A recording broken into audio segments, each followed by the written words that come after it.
إن ربك يعلم أنك تقوم أدنى من ثلثي الليل ونصفه وثلثه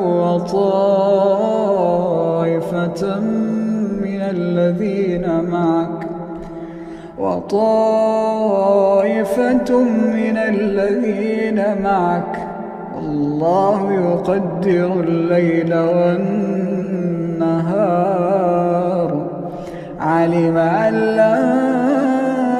تحصوه فتاب عليكم فاقرؤوا ما تيسر من القرآن علم أن سيكون منكم مرضى وآخرون يضربون في الأرض يبتغون من فضل الله